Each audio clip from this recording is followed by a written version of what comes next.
So let us start. So dito na po tayo, dako na po tayo sa pangalawa pong libro na Wisdom Literature o Poetic Books sa Old Testament nating pinag-aaralan, which is the Book of Psalms. Okay? The Book of Psalms, which composed of 150 chapters. Okay? 150 chapters. So sabi ko po sa inyo, hindi ko naman sa inyo o hindi na nating tatalakayin isa-isa yung bawat chapters, but then in general survey, aalamin po natin kung ano yung siyang maaaring tinatalakay sa bawat salmo na siyang meron pong kaugnayan sa ating mga buhay o sa ating practical na buhay para may apply po natin yung pagsunod po sa Diyos at may apply natin kung ano yung kalooban ng Diyos sa ating buhay bilang mga mananampalataya. Now, meron lamang po tayong ilang bagay na pag-uusapan po ngayon pong hapon na ito. Probably hindi natin madidiscuss lahat. So, by tomorrow, I hope matapos natin ito or by another next week, by Tuesday, matapos natin itong Book of Psalms. Now, maaaring natin pag-usapan ngayon is bakit nga ba siya tinawag na Book of Psalms? Okay? Ano ba yung ibig sabihin ng Psalms? And then its background, bakit siya nandiyan? Bakit siya nakakompile sa ating mga Biblia? And kung sino-sino yung maaaring naging contributors sa pag-compile na ito. And merong mga critics about its authorship. Okay? Its authorship. Yung kanya pong pagiging o sino yung author talaga niya. And the dates ng pagkakalikha po nitong compilation ng mga salmo na ito. And what does it teach to us? Its purpose, kung saan man siya ginagamit, at ano ba yung division nitong libro pong ito, ng Book of Psalms. Now, sige po, proceed tayo. Ano ba yung title nitong book na ito? The title of the book is Psalms. Okay, Psalms. In our translation sa Tagalog, in some Bible sa Tagalog, it was translated as Salmos. Okay, Salmo. Okay. Salmo, awit, it was translated that way. But yung Psalms, yung salitang Psalms, the word na Psalm, ito ay derived from the Greek word. Okay. Psalms was derived, galing po ito sa Greek word, Greek translation na Salmos. Salmos. P-S-A-L-M-O-S. Salmos. Na kung saan it was a rendition or maaring kasing kahulugan. Okay? Kasing kahulugan ng Hebrew word na mizmor. Pag sinabi natin mizmor in Hebrew, M-I-Z-M-O-R, it means technical term na ginagamit sa lumang tipan ng mga Hebreo, which is a song. Okay? It is a song that was sung. Ito ay kantang kinakanta na may accompaniment ng string instrument. Okay? It was a string instrument. Okay? So meaning the Psalmos or Psalmos in Greek or Mizmor in Hebrew basically means song which was sung, kantang kinakanta, nakakasama ng mga musical instrument. Okay. So ito ang ibig sabihin why it was titled as Psalms, dahil prominente sa lumang tipan ang pagkakaroon ng kanta when worship was mentioned. Okay? In the Old Testament, hindi mawawala ang kanta sa lumang tipan when they are worshiping the Lord. That's why the background of the Psalms in the Old Testament, sa luma pong tipan, ay it was traced back. Okay, it was traced back sa Salmo. Ang Salmo ay ginagamit na magmula pa noong panahon ng Genesis.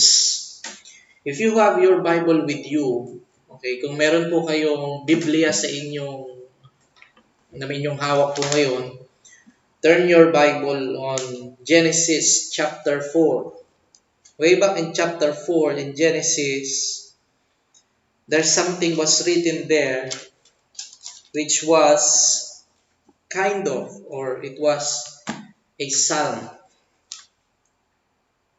In chapter 4 verse 23, in Genesis chapter 4 verse 23 and 24, it says here, sabi dito, sinabi ni Lamech sa dalawa niyang asawa, dinggin niyo itong aking sasabihin, Adad Zillah, ang asawa kong Giliw, may pinatay akong isang kabataan sapagkat ako'y kanyang sinugatan. Kung saktan si Cain, ang parusang gawad sa gagawa nito ay 7 patong agad. Ngunit kapag ako ang siyang sinaktan, 77 patong ang kaparusahan. It was a psalm. Okay? It was a psalm. And it was a psalm of Lamech. Okay? So, ang salmo ay nagagamit na even way back from Genesis times. Way back from Genesis times. And during the early history ng Israel, ganun din po ay nagagamit na ang salmo o hymn, mga kanta, and it was used. Ito po ay ginagamit para i-celebrate yung sabihin natin victory o yung tagumpay ng Diyos laban sa kanyang mga kaaway. Way back in Israel, o way back from Moses' time in Exodus, okay, way back from Exodus, ginagamit na po ang pagkanta o ang salmo. At ito po ay ginagamit o binibigyan ng pagkanta para po gamitin para magkaroon ng selebrasyon sa pagkakaroon ng tagumpay ng Diyos laban sa kanyang mga kaaway. So, it was song or psalms were songs of victory. Okay? It is a song of victory. Most psalms are songs about the victory of God, about the victory that was God has been bestowed upon His enemies. Okay? So, sa Old Testament, merong merong pang iba, okay? Merong pang ibang mga salmo na hindi nakabilang sa mismong libro ng Book of Psalms. So, merong ibang mga salmo o salmody or ibang mga awit na siyang binigyan ng pagre-record o pagdidiin na meron iba pa na koleksyon ng mga ganitong klase ng psalms that was written na hindi kasali dito po sa compilation sa libro ng Salmo.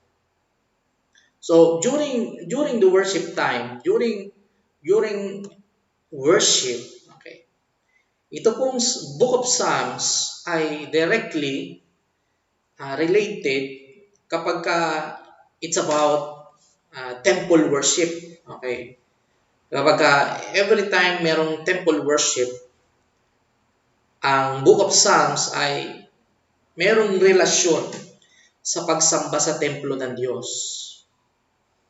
So, probably during David, okay, di po ba, in history of Israel, sometime before si David po ay mamatay, siya po ay inutusan ng Diyos na gumawa ng templo. But then, hindi po siya yung mismong gagawa nito.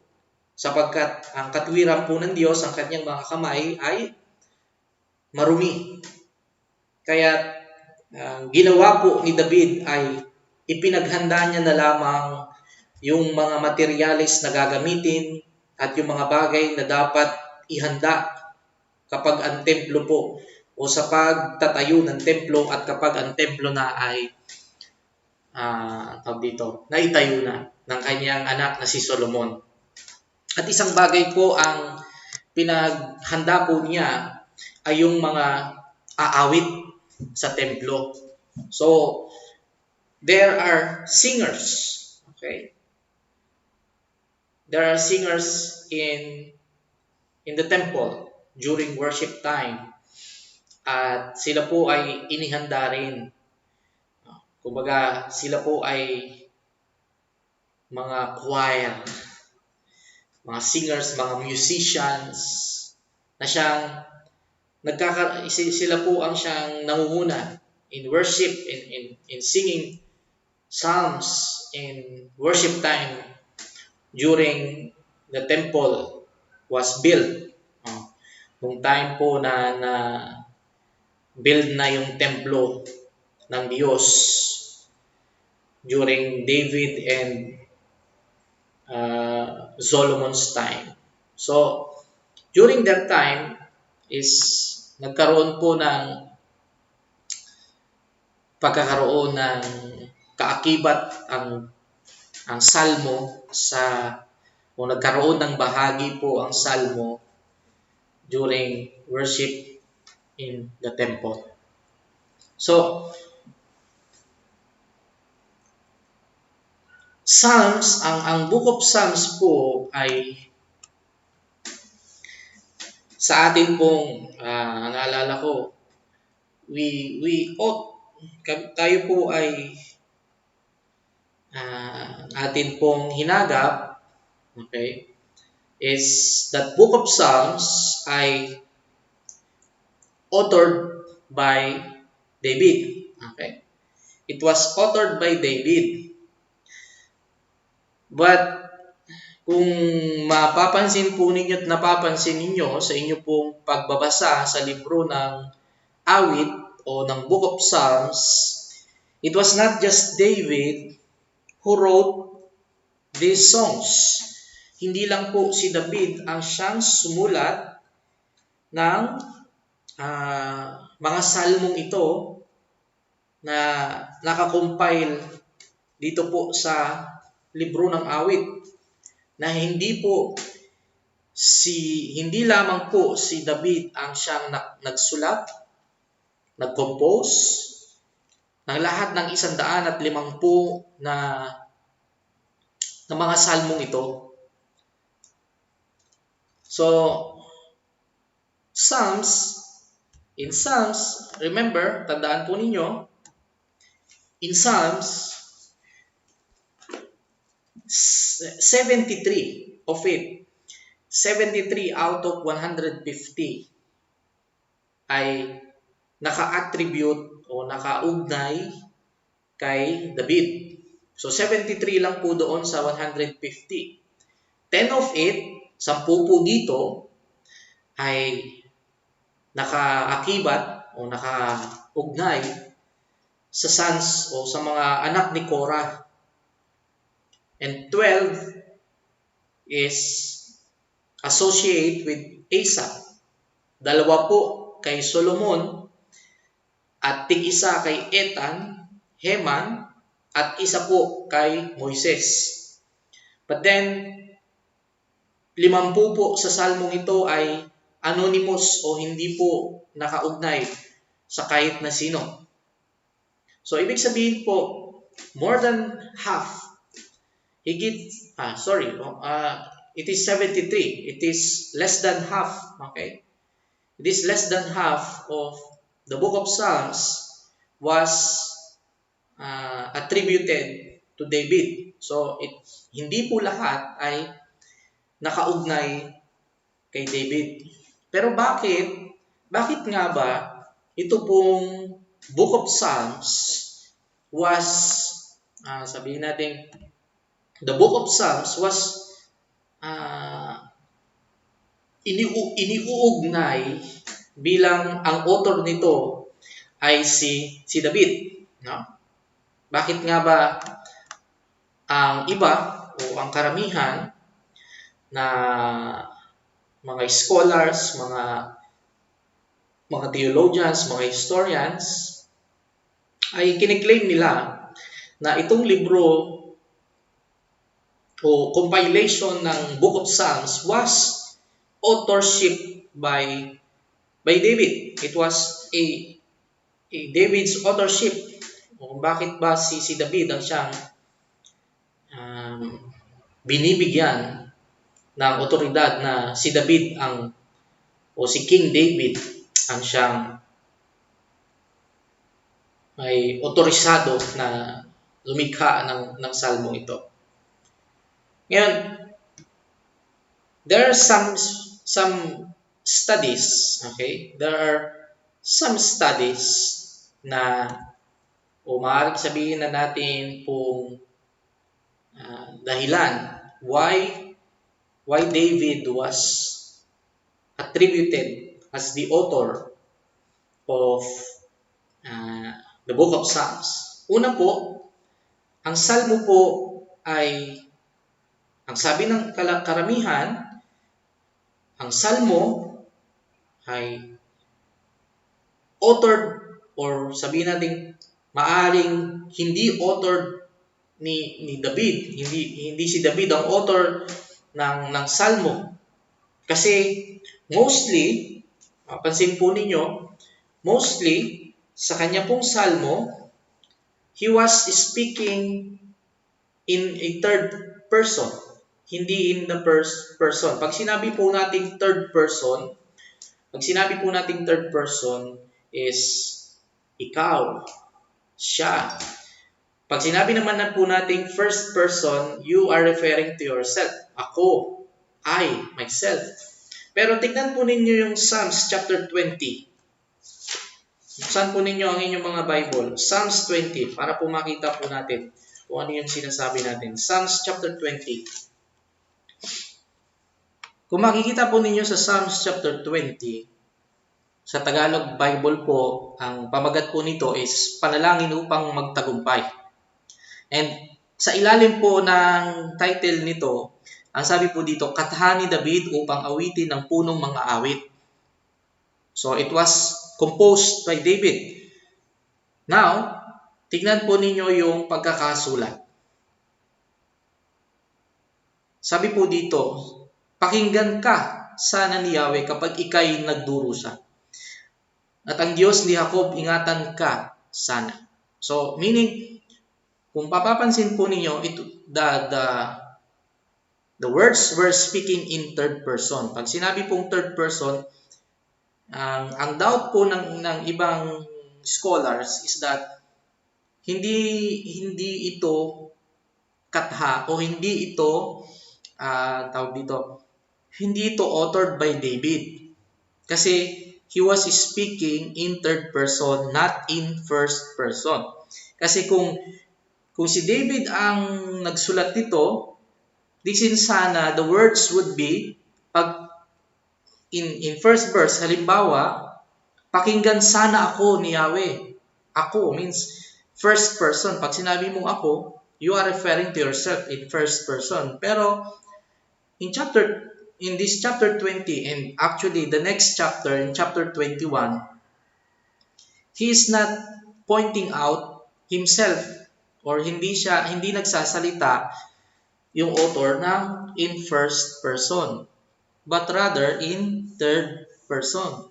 Pero actually, ang sagot po dito kung bakit ganito ang pagkakalikha, at dahil ang nakasulat po dito is kathat, it was composed by David. The thing is, sa ancient writing, okay? Sa kung paano magsulat ang ibang author, okay? The other authors in the Old Testament, okay? They refer to themselves in third person. Okay? They refer to themselves in third person. Now, kung mapapansin din po ninyo, isang bagay na mapapansin ninyo, in the New Testament din po, in the New Testament, which is the book of Matthew or the Gospel of Matthew, okay, it was authored by Matthew, but he was speaking in third person. Okay, siya rin po ay nagsasalita in third person. Hindi po niya sinasabing, I, myself, is with Jesus Christ, etc., etc. But he was referring to Levi, okay? Which is he himself, yun din po siya yan. Ganun din po in the book, in the Gospel of John. He was also speaking in third person. Hindi rin po siya nagsasalita na habang siya po ay sinusulat niya yung kanya pong gospel, sinasabi niya na ako, kasama ko si Jesus Christ during this time, during the storm. He was not telling the story that way. Hindi po siya nagsasalita ng ganong manner in first person. Rather, siya po ay nagsasalita in third person. And he was referring to himself as the disciple whom was loved by Jesus Christ. So, that was in third person. So, ibig sabihin, in Psalms, probably, at isang bagay din po na maaaring technical way of writing nila is by writing in third person. So, that was also including in the book of Psalms, the author who is David. He was also speaking in third person. So, meron pa pong bagay na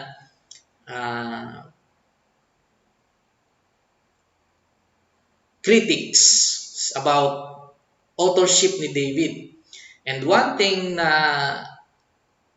isa pa pong bagay na isang kinikriticize o sinasalungatan sa pagiging author ni David ng Salmo is during in Psalm chapter 5 and in Psalm chapter 27. Na kung saan in Psalm chapter 5, okay? Kung titignan po ninyo in Psalm chapter 5, ang title po, Panalangin upang tulungan ng Diyos. Kathan ni David upang awitin ang punong mga awit sa saliw ng plauta. Ngayon, yung kabuuan po ng Salmo, sabi po dito, pakinggan mo Yahweh ang aking pagdaing. Ang aking panaghuhoy, sana'y bigyang pansin, aking Diyos at Hari. Karaingan ko'y pakinggan, sapagat sa iyo lang ako nananawagan. Sa kinaumagahan, O Yahweh, tinig ko iyong dinggin, at sa pagsikat ng araw, tugon mo'y hihintayin. Ikaw ay Diyos na di nalulugod sa kasamaan, mga maling gawain, di mo pinapayagan. Ang mga palalo'y di makakatagal sa iyong kaharapan, mga gumagawa ng kasama ay iyong kinasusuklaman. Pinupuksa mo Yahweh ang mga sinungaling, galit ka sa mga mamatay tao at mga mapanlamang. Ngunit dahil sa iyong dakila, okay? Dakilang pagmamahal, makakapasok ako sa iyong tahanan. Remember this verses in chapter 5 verse 7. Ngunit dahil sa iyong kadakilan, pagmamahal, makakapasok ako sa iyong tahanan. Ika'y sasambahin ko sa templo mong banal. Luluhod ako, tanda ng aking paggalang, patnubayan mo ako Yahweh sa iyong katwiran dahil napakarami ng sa aking umahadlang. Now, remember, tandaan po ninyo in history, in Israel's history, si David po ay matanda na or wala na, patay na si David. Bago pa man itayo yung templo. Nakuha po ninyo? Bago itayo ang templo, David was already dead. So, some question, how? O paano? Paano magsasalita si David na siya'y makakapasok sa templo ng Diyos? Nakita po ninyo? In Psalms chapter 5, it was referring that David was author of this psalm. But then, when he is speaking, he speaks about temple. Nagsasalita po siya na patungkol sa templo, na balang araw siya'y makakapasok sa templo. But, the question of some critics is that, paano makakapasok sa templo itong si David kung bago pa maitayo ang templo ng Diyos, ay patay na siya? Naintindihan po ninyo? So, they were criticizing the authorship of David. Secondly, in this way. Ngayon po, ang answer po dyan is this. Yung terminolohiyo po na templo was referring to the house of Yahweh, house of God. And before po itayo ang templo ng Diyos, meron pong ginagamit, meron ginagamit ang mga Israelites, which was referred as the house of God. Ano po yun? It is the tabernacle.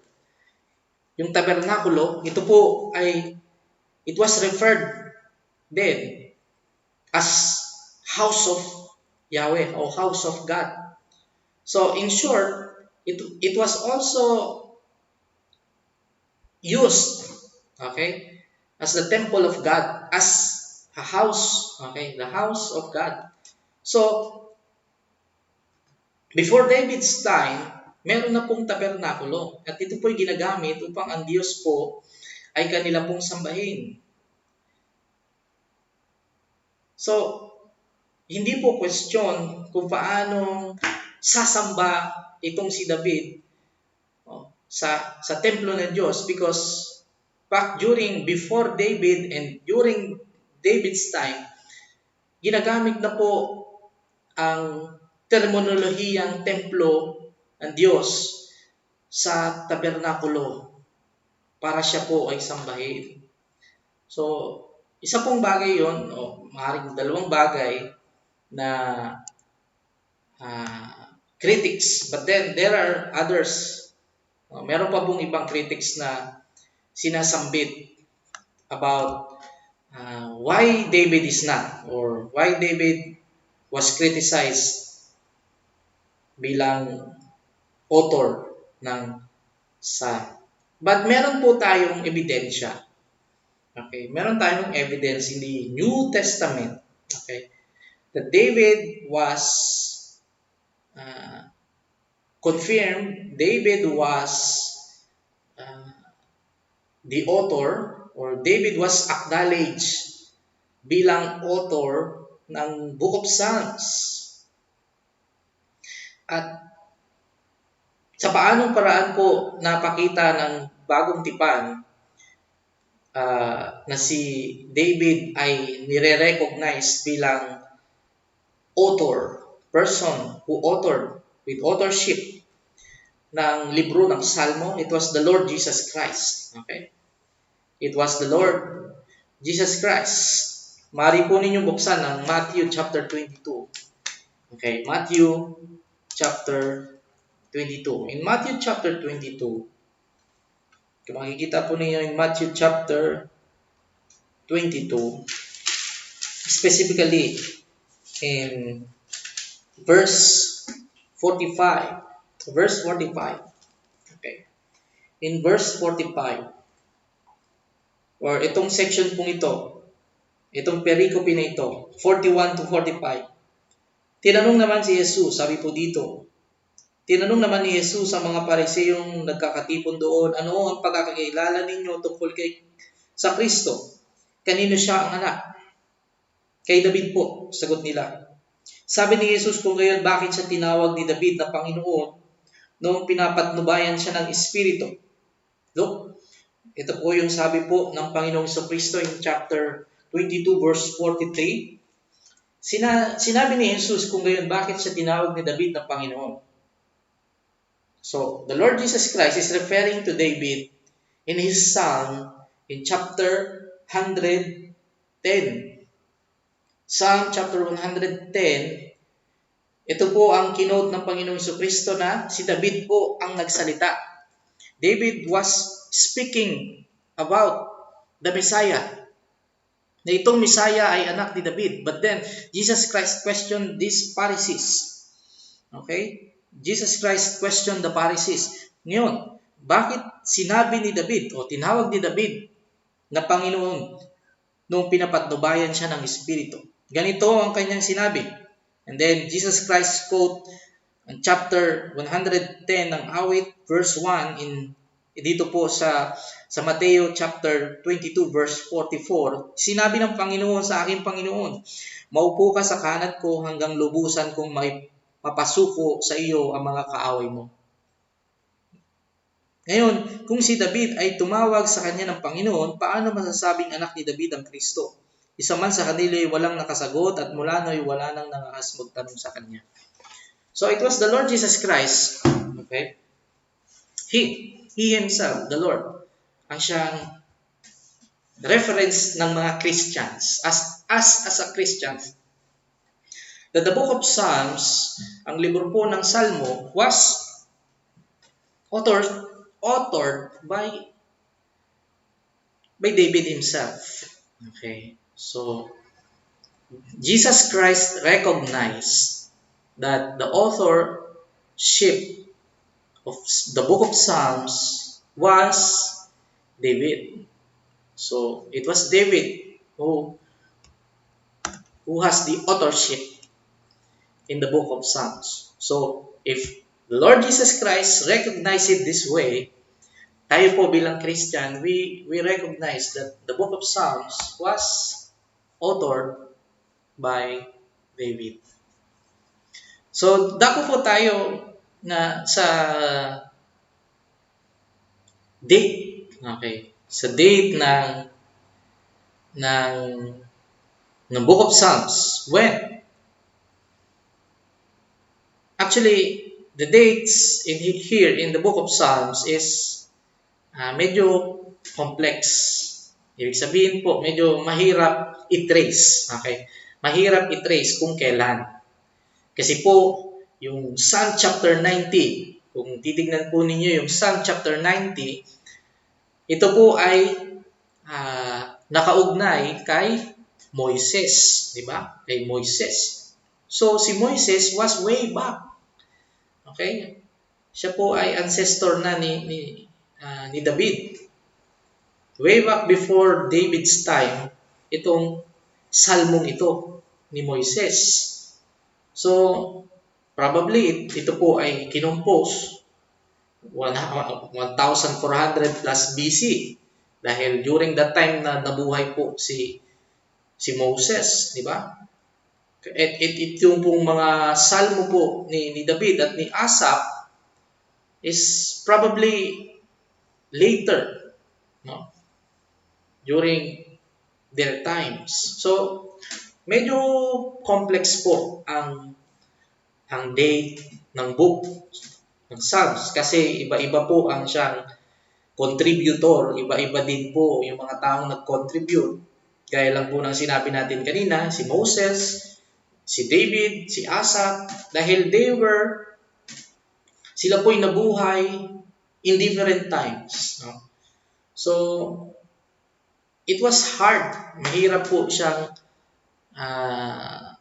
ang tawag dito, mahirap siyang i-trace kung kailan ba talaga naging ang date itong salmo pong ito. But then, in something, meron po tayong maaaring maging mga ebidensya is kung sino po ang siyang nag-contribute sa salmo nito.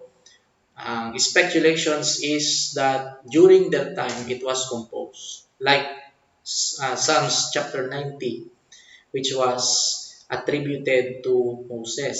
So during the time of Moses, maaaring ang Psalms chapter 90 was composed. So it was way back during his time. So iba-iba. Maaaring sabihin natin iba-iba po ng time ang pag-compose ng individual psalms dito po sa book of Psalms.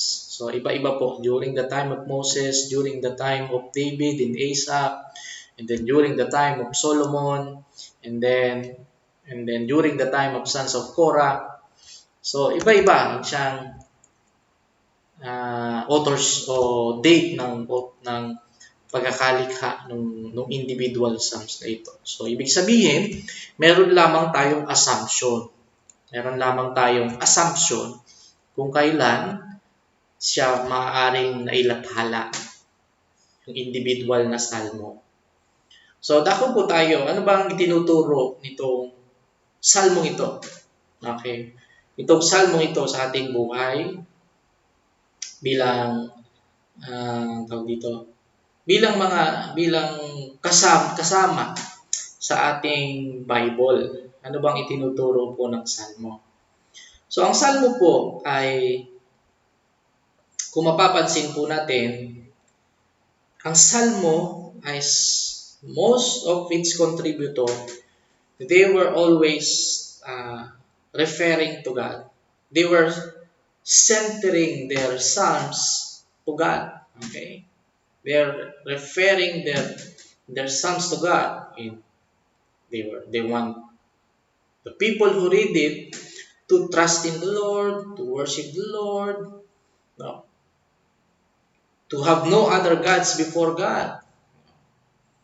So, the center figure, sabihin na po natin, the center figure ng salmo, ng kabuuan ng salmo, ay Diyos, the Lord, the God, na si Yahweh.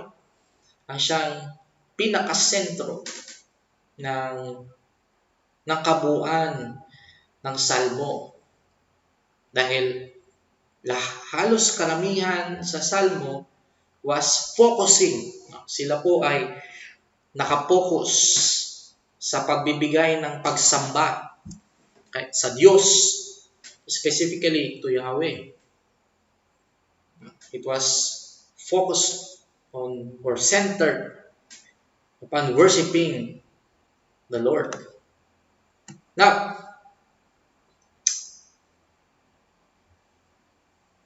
in practical na buhay, the practical wisdom of the book of Psalms is that merong distinction, okay? May distinction.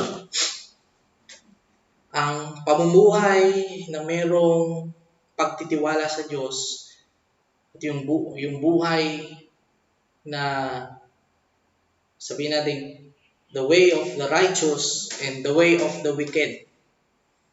There are distinction between living as a sinner, living in sin, and living in righteousness. Yung pamumuhay sa kasalanan at yung pamumuhay ng matuwid. So, meron pong distinction yun. So, it is a practical wisdom.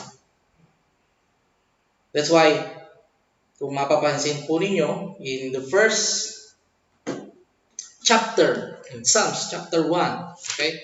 In Psalms chapter 1, ano po ang pambungad dito na mga pananalita nung manunulat? Ang pambungad na pananalita ng manunulat, mapalad ang taong hindi nakikinig sa payo ng masama at hindi sumusunod sa masama nilang halimbawa. Hindi siya nakikisama sa mga kumukutya at hindi nakikisangkot sa gawaing masama. Sa halip, kasiyahan niya ay sumunod sa kautusan ni Yahweh, binubulay-bulay niya ito sa araw at gabi, katulad niya ay punong kahoy sa tabi ng isang batisan, laging sariwa ang dahon at namumunga sa takdang panahon. Ano man ang kanyang gawin, siya ay nagtatagumpay. Hindi gayon ang sino mang gumagawa ng masama. Ito ay tulad ng ipa. Hangin ang siyang nagtatangay Sa araw ng paghukom, parusa niya ay nakalaan, siya ay ihihiwalay sa grupo ng mga banal. Sa taong matuwid, si Yahweh ang pumapatnubay, ngunit ang taong masama, kapahamakan ang kahahantungan. So, there is distinction. Meron pong distinction. The way of the wicked and the way of the righteous. The way of a sinner and the way of the righteous. So, meron distinction sa kanilang dalawa. So, the book of Psalms is teaching. Okay? One thing, isang bagay po na tinuturo ng book of Psalms is the way of the righteous. Because the way of the righteous, they were blessed. Blessed. Mapalad. Mapalad ang taong hindi sumusunod sa gawa ng masama. They were blessed. The person who delights in the law of God, sabi nga po dito, in chapter 1, is blessed. Okay? Mapalad. He's like a tree planted by plenteous water. The wicked, however, sabi po yun, ay tulad ng ipa, which parang laging tinatangay ng hangin at hindi alam ang kanyang gagawin. Ngayon, isa po yun sa tinuturo ng book of Psalms. But, meron din pong itinuturo ang book of Psalms, which is about the Messiah, about the Christ, about Jesus. Sabihin na natin po specifically, it's about Jesus Christ as the Messiah. There are Psalms which were referring to Messiah.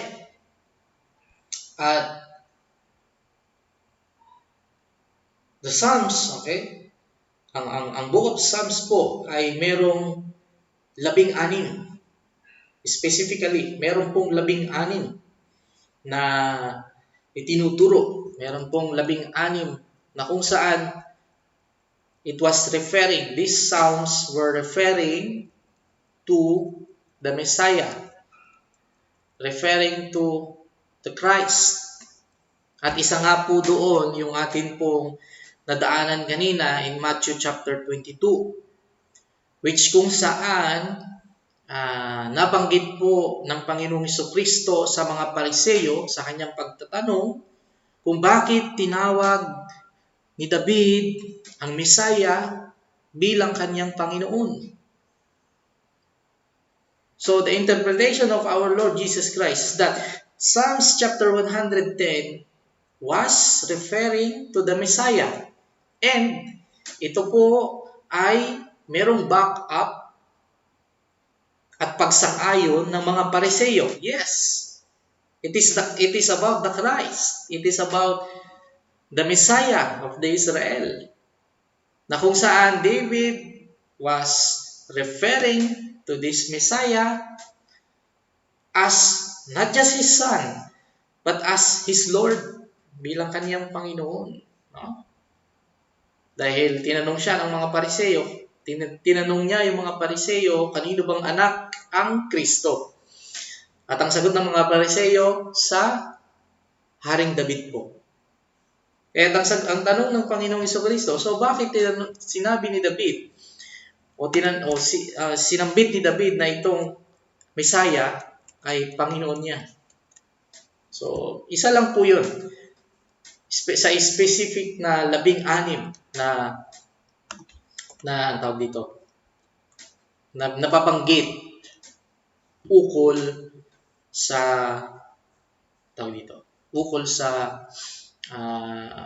Messiah. So, later on po, ibibigay ko po sa inyo yung chart. Okay. Later on, ibibigay ko po sa inyo yung chart kung ano-ano pong salmo, kung ano-ano yung 16 na salmo na referring to Jesus, referring to Christ, referring sa Messiah, kung sino-sino po siya. Ipopost ko po siya sa atin pong Google Classroom. Okay? Ipopost ko siya sa ating Google Classroom. So, Psalms also teach about the Messiah. Dahil medyo marami po ito, 16. So, hindi po natin to isa-isahin. But, have your self-study. Dahil ito pong 16 na ito ay naibibigay ko po sa inyo na materials is balik-balikan po ninyo. Dahil meron po itong reference sa bagong tipan. Kung paano po ito ginamit bilang referensya sa Messiah o sa Kristo. Okay? Pero isa pong bagay na kontrobersyal, okay? Isang bagay na kontrobersyal na tinuturo po ah, ng ng Salmo is ito. It is the imprecatory prayer. Okay? Sino po sa inyo ang pamilyar sa imprecatory psalm? Sino po sa inyo ang pamilyar doon sa words na imprecatory? Meron po sa inyo?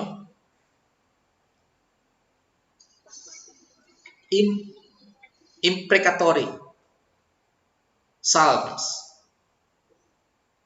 Wala pong pamilyar sa inyo ng imprecatory. If you would look in the word imprecatory, ibig sabihin po nito is you are cursing. Okay? Nakuha po ninyo. You are cursing. Kumbaga, you are praying. Okay? You are praying that someone should be destroyed. Someone mayroong dapat mapahamak. Mayroong dapat mawala. Okay? Mayroong dapat maparusahan. That is the meaning of the word imprecatory. Okay? Nakuha po ninyo. That is the meaning of the word imprecatory. So, pag sinabi mong you are referring to imprecatory psalms or prayer, so, meron po tayong dapat tignan. Okay?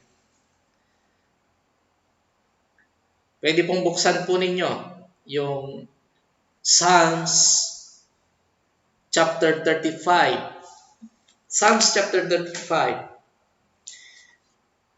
In Psalms chapter 35, tingnan po ninyo yung mga wordings. Tingnan po ninyo yung mga ginamit na words. Tingnan niyo yung mga ginamit na words. Okay? In chapter 35. Psalms chapter 35. Sabi po dito. Okay?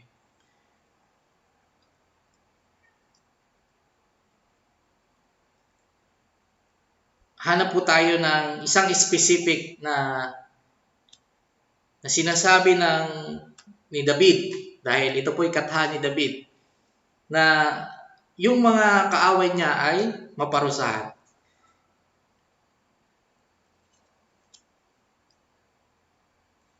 Tingnan po ninyo yung in chapter 35 verse 4, starting verse 4.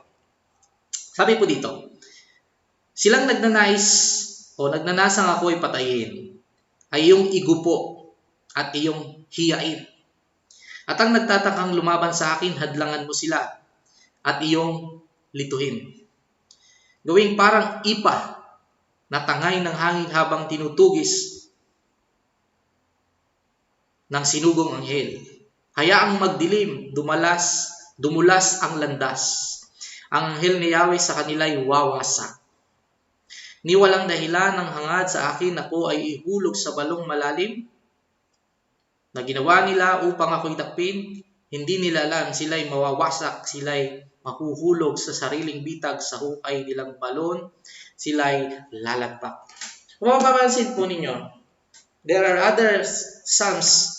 Meron pa pong ibang psalms na ganito ang wordings, na kung saan he wants destruction. Gusto niyang mawasak, gusto niyang mapahamak, gusto niyang masira, gusto niyang patayin, okay? Gusto niyang mapahamak yung mga kaaway niya. Okay? Yung mga kaaway niya. So, the question is, can we also pray like this? Pwede rin ba tayong, okay, naintindihan po ninyo, pwede ka rin bang manalangin ng gano'n? pag meron kang kaaway. No? Naintindihan po niyo yung gusto kong ipahiwatig sa inyo. Gusto kong sabihin sa inyo na in this book of Psalms, they were praying, they were worshiping. No? They were worshiping, they were praying. So, sabi ko po sa inyo kanina, itong salmong ito ay ginagamit sa pagsamba sa Diyos. So now, the question is, ang tanong po, can we also pray and worship God like this? Pwede rin bang sabihin natin sa Diyos, Lord, yung mga kaaway ko, patayin nyo sila, pahamak nyo sila? Pwede ba natin sabihin yun? Yung mga umaaway sa akin, patayin po ninyo sila, ipahamak nyo sila, ihulog nyo sa kanilang bitag yung mga taong yan. Can we also pray and worship God like that? Pwede ba yun? Di ba? Medyo bilang Christian sa atin, sa Christian, hindi ganun ang turo ng Panginoong Jesucristo? Hindi naman ganun ang turo ng Panginoong Jesucristo, di ba? The Lord Jesus Christ, no, what He teach is that kapag sinampal ka sa isang pisngi, iharap mo yung kabila.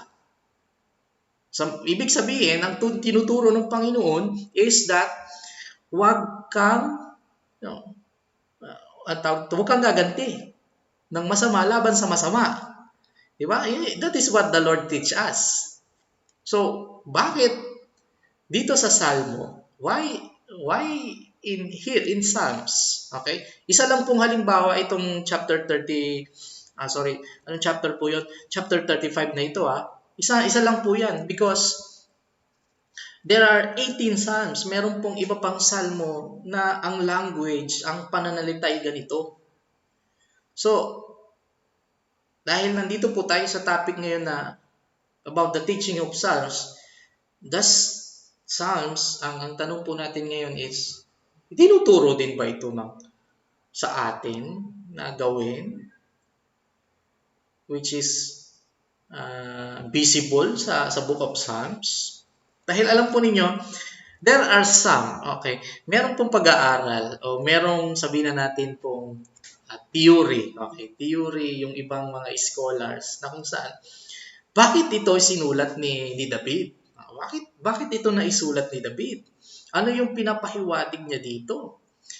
So, there are studies or sabihin natin hypothesis. Okay, hypothesis. Yun po ang magandang term. Hypothesis. Meron po silang hypothesis na maaaring ang sumulat nitong mga salmong ito is nasa stress na kalagayan. Okay. Psychologically, sila stress. Diba?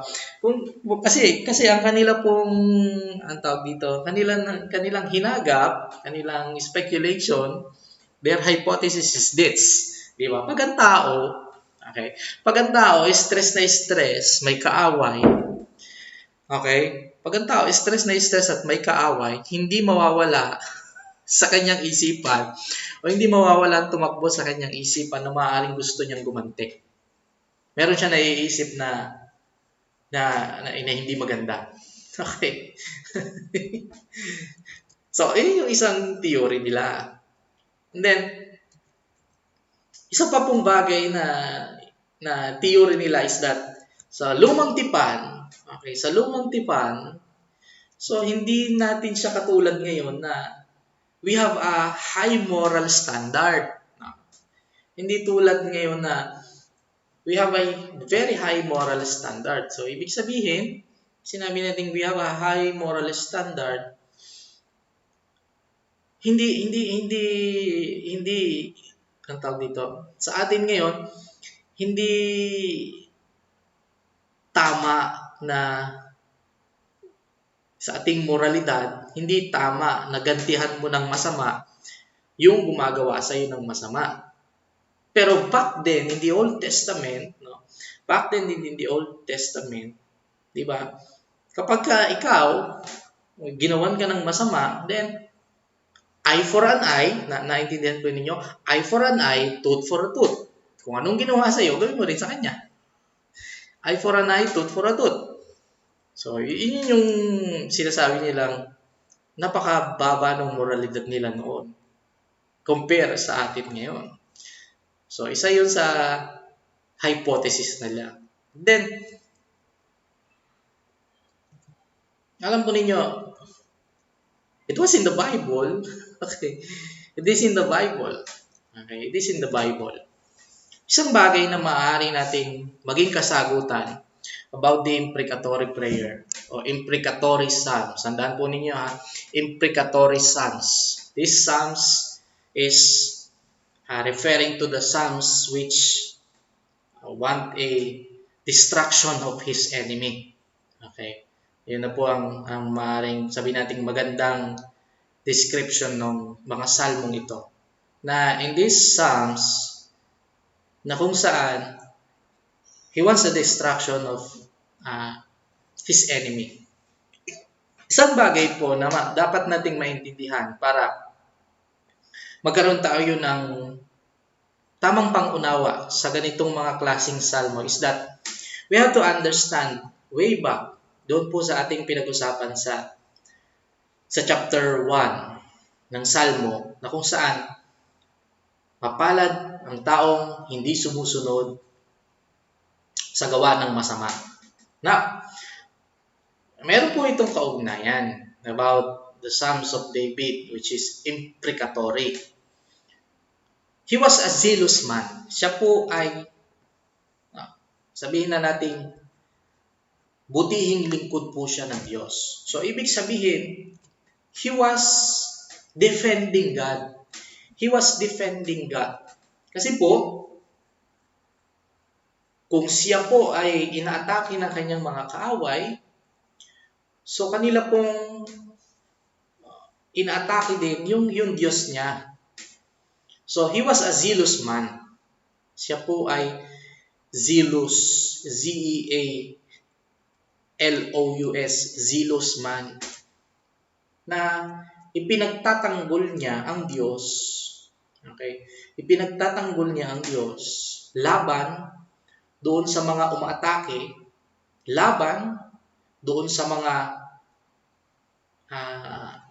mocking, o doon sa mga umaalipusta sa Kanya at sa Kanyang Diyos. So, the imprecatory psalms, we may look at this way. The imprecatory psalms is not about revenge. Okay, napapon nyo? It's not about revenge. So, hindi po contradiction sa kabuuan ng Bible yung imprecatory psalms. Rather, it is ang mga imprecatory psalms po, it is the expression, okay? Not the expression of the desire to revenge, but it is the expression of defending God. Ito po yung pagtatanggol sa Diyos. That's why His desire is for God to act. Ang nais po niya ay kumilos po ang Diyos. Magkaroon ng pagkilos ang Diyos. Doon po laban sa mga kaaway po niya. So, we can view it that way. Pwede natin po siyang tingnan sa ganoong pamamaraan. And then secondly, maaaring sabihin din po natin na yung composer nitong mga imprecatory psalms na ito is asking for judgment. Okay? Asking for judgment. Magkaroon ng paghuhusga ang Diyos doon sa mga wicked, okay, doon sa mga wicked persons, wicked people na umaalipusta kay David, maaari, na umaalipusta doon sa kanya. So, it is about defending. It is expressing, okay, yung kanyang hatred, yung kanyang pagkamuhi sa mga gumagawa ng kasamaan. So, it is an expression of pagkakaroon ng pagkamuhi sa mga gumagawa ng masama. So, that includes his enemies. Diba? His enemies, includes his enemies kasi in the point of view of the author, they were doing wicked things against him and against his Lord, against God. Kaya we can view it that way. So, isa po pong bagay na maaaring pwede nating tingnan bakit po nandito yung mga imprecatory psalms na ito is that the author wants the destruction, not the sinner, but the sin that they are committing. Okay? So, yun yung mga bagay na maaaring tignan po natin. Why o bakit po nandito yung mga imprecatory psalms. Okay?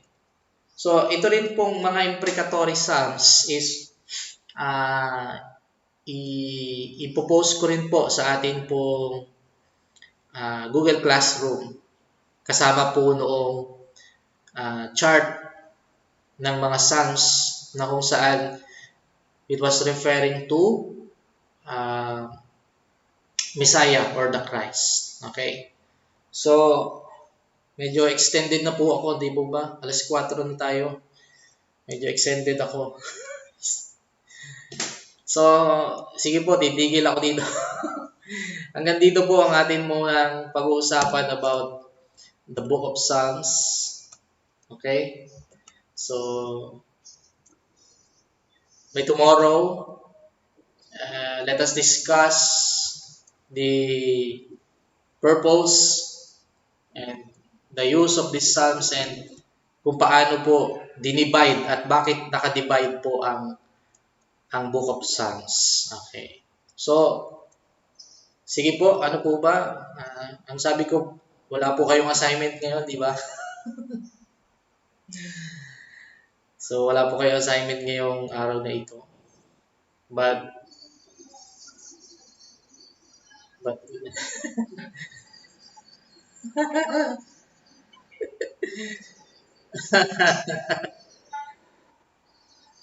wow, okay. Sige.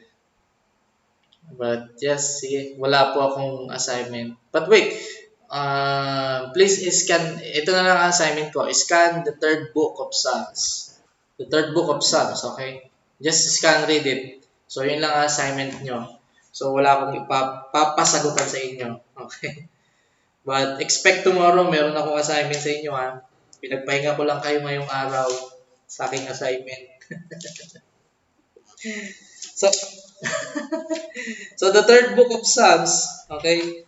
The third book of Psalms was from chapters from chapters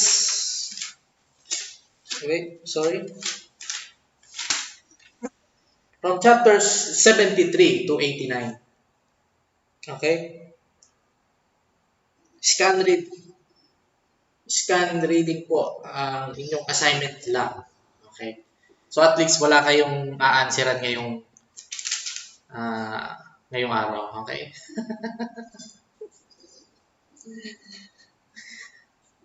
So, yun lang po ang akin pong ibibigay na sa inyo. Scan read the book of Psalms, chapter 73 to chapter 89. So, yun lang po. Wala akong assignment na ibibigay po sa inyo. Okay. So, pero hindi po yun indikasyon na kayo magpapahinga dahil sabi ni Ma'am Neri, meron pong assignment si Pastor Saldi.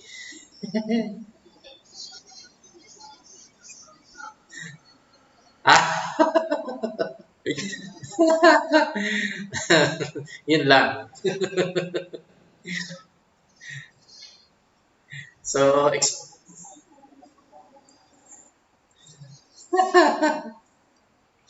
so, yun lang. Sige. Wala akong bibigay na answering o i-answer ninyong assignment. Just scan read the third book. Okay. That's it. Okay. So bago po tayo, sige. Pero bago po tayo muli magtapos, let us again pray for the family of Pastor Dan. Sila po ay medyo mabigat ang kanila pong pinagdaraanan ngayon. So let us always include them in our prayer. Especially si Ma'am Rose. Okay, si Ma'am Rose. Please include her in your prayer, in your daily prayer. Okay. So please include her. So, bago po tayo tapos, let us pray. Our gracious and loving Father, salamat po sa panibago pong araw na binigay po ninyo sa amin upang mabigyan namin ng oras sa pag-aaral sa iyong mga salita, especially in the book of wisdom, in wisdom literature, and poetic books in the Bible. At sa oras po ito, we are asking for your divine intervention sa buhay po ni Ma'am Rose, sa kaniyang mga anak, sa lahat po ng naiwan ni Pastor Dan. Lord, yes, we are deeply in sorrow and we are saddened sa biglaan pong iyong pagkuha kay Pastor Dan. Pero po, Panginoon Diyos, kami po ay puno-puno ng pag-asa sapagkat kami po ay naniniwala na ang iyong lingkod na si Pastor Dan ay nariyan kasama po ninyo. He is with you now. And we believe, Lord God, someday, me and these students is makakasama po namin si Pastor Dan diyan po sa iyong hapag, and we will celebrate your kingdom forever. Lord, sa oras po ito, yes, we are in sorrow, but then, Lord God, we truly believe, Lord God, in your name, na si Pastor Dan po ay kasama po ninyo ngayon. That's why buhay po ang aming pag-asa. Ang aming na pong hiling, Panginoon Diyos, sa iyong harapan ay patuloy po ninyong bigyan ng comfort ang kaniyang buding asawa, ni si Ma'am Rose, at ang kanilang mga supling, Panginoong Diyos. Yakapin po ninyo sila. Paramdam po ninyo sila sa kanila na nariyan kayo palagi sa kanilang tabi. Although they were so sad in this moment in their lives, you were there with them. Salamat, Panginoon Diyos. Sa iyo namin pinagkakatiwala ang lahat, including, Panginoon Diyos, ang amin pong nararanasan na pandemic sa buong mundo. Pinagkakatiwala po namin sa iyo mga kamay ang lahat ng ito. And we believe in Jesus' name na matatapos din po ang lahat ng ito. Salamat po. Sa iyo po ang pinakamataas na papuri, pagsamba, karangalan at kadakilaan.